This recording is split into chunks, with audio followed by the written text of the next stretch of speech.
কেন? Good morning আমার প্রিয় ফ্যামিলি, নমস্কার। কেমন আছেন সবাই? আমি সাবিত্রী। আমার এসবি ফ্যামিলিতে সকলকে জানাই স্বাগত। আশা করি যে যেখানে আছেন ভালো আছেন, সুস্থ আছেন। ভগবানের কৃপাতে আমরাও ভালো আছি, সুস্থ আছি। চলে এলাম নতুন একটা দিনে, নতুন একটা সকালে, নতুন একটা ব্লগ নিয়ে। তো এই যে এখানে ধান মেলা চলছে, তো এখানে আমি ধান মেলবো। এখন ত্রিপল আনা হবে। আর আমাদের তলাগুলো তো তখনকে দেখে নেই, আমাদের তলাগুলো কতখানি বড় হয়ে গিয়েছে।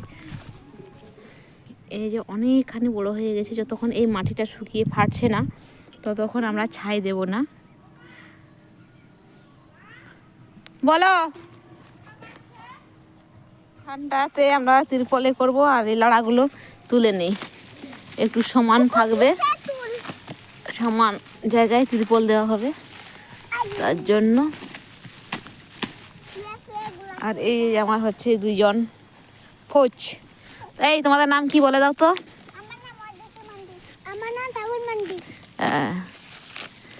তোমাদের বাড়ি কোথায়? কোন গ্রামে? হ্যাঁ, তোমার হাউর। আর পোস্ট? Post post Panskura. দুইজনকে ঠুকবো, দুইজনের মুখের সঙ্গে পারা যাবে নি। আর এক শিখতেছে আর দুইজনে গন্ডগোল। ভুলে যাচ্ছ না? খেলায় একদমই পাগল হয়ে গিয়েছে, স্কুল ছুটি তার জন্য। আর এই হোস্টেলে থাকে। এই তুই কোন হোস্টেলে থাকো রে? খালকো না? ও, ওই হোস্টেলের নাম কি? ওই স্কুলের নাম কি? হ্যাঁ, তো কি পড়ো? শিশু ওয়ান। আর কিছুই জানেনি কোথায় বাস করে দুইজনে।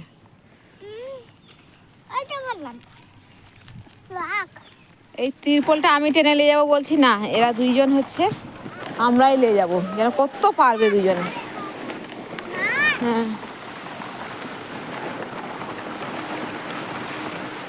আমি নিয়ে যাবো, আমাকে নিয়ে যেতে দেবে। উফ, এখানে এখানে আর না, এখানটাতেই আমরা আতক চাল মেলবো। ধান সামনে সংক্রান্তি আসছে, পৌষ সংক্রান্তি, পিঠে বানানো হবে। তার জন্য হচ্ছে ধান মিলতে হবে। ধান মিলে বানিয়ে তারপরে গুঁড়ি বানাতে হবে।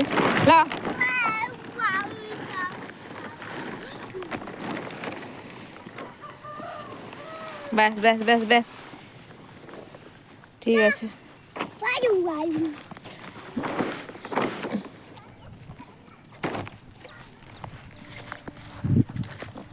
এই যে আমি বাড়ি ধান নিয়ে আসি, ধান মেলা হবে। এই যে ব্ল্যাঙ্কেট ধুয়ে মেলেছি, আর এগুলো রোদ দিচ্ছি, মানে রোদে দিয়েছি, রোদ খাচ্ছে। কত সুন্দর পরিষ্কার আমার। সেই ব্ল্যাঙ্কেটের বয়স হয়ে গিয়েছে 13। এইগুলোরও এরকমই হয়, 13 না, 7, 6-7 হবে। তো গেলে সেই নতুনের মতনই আসে না। আমি কাজ করতেছিলাম, কাজ করতে করতে আমাকে ডেকে নিয়ে এলো যে এসো, অনেকদিন ধরে এই নখ রেখেছি শখ করে, কিন্তু নখ রাখতে দেবে না। ওই নখ নিয়ে কুস্তি চলছে, তোমাকে নখ কাটতেই হবে। দেবে না। গ্রামের মানুষ, আমাদের কোনো নাকি শখ নেই, কোনো কিছু সাজ করার, পার্লারে যাওয়া, নখ রাখার, এইসব কোনো আমাদের শখ নেই, ইচ্ছে পূরণ হবে না। কারণ আমরা কাজ করি, মাটি ঢুকবে ওতে, তাই আমাদের তো কোনো কিছুই রাখা যায় না শখ করে। কি কপাল খারাপ আমার, শখ করে কিছুই রাখতে পারবো না। আর এমন হিংসে করে আমার এমন নখ কাটছে, বলার কিচ্ছু না। পুরো একদমই ঠেসে কাটছে, একটু কিছুই রাখছে না, মানে এতখানি বাজে। আর আমি নখ রাখলে নেল পালিশ পরি না, আমার নেল পালিশ পরতে ভাল লাগে না। আমার এই সাদা নখটাই দেখতে ভাল লাগে। এবার নখ রাখলে একটাই সমস্যা, ওই পরিষ্কার করতে হয়, ব্রাশ দিয়ে পরিষ্কার করতে হয়। কারণ আমরা তো নোংরা ঘাঁটি, এই ছাই দিয়ে থালা বাসন মাজতে হয়, গোবর দিয়ে ঘর লেপতে হয়, তারপরে হচ্ছে চাষবাস ইত্যাদি কাজ করতে হয়। এত জোরে জোরে কাটছে, নখের বয়স হয়ে গিয়েছে নাকি জানি না বাবা। অল্প অল্প করে নিতে হয়, ও গেছে একবারেতে বড় বড় নিচ্ছে। তারপরে আমার নখকে ব্যথা করছে। কত বড় নখ।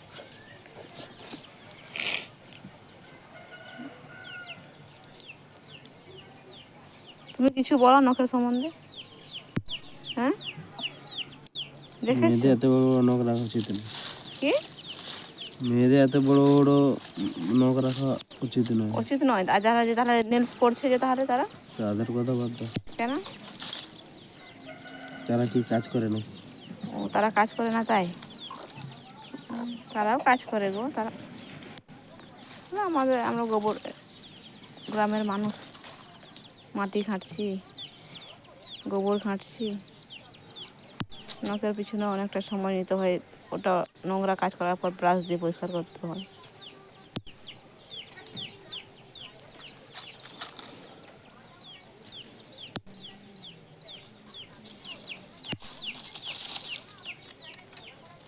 পুরো ফিনিশ করে দিয়েছে, শেষ।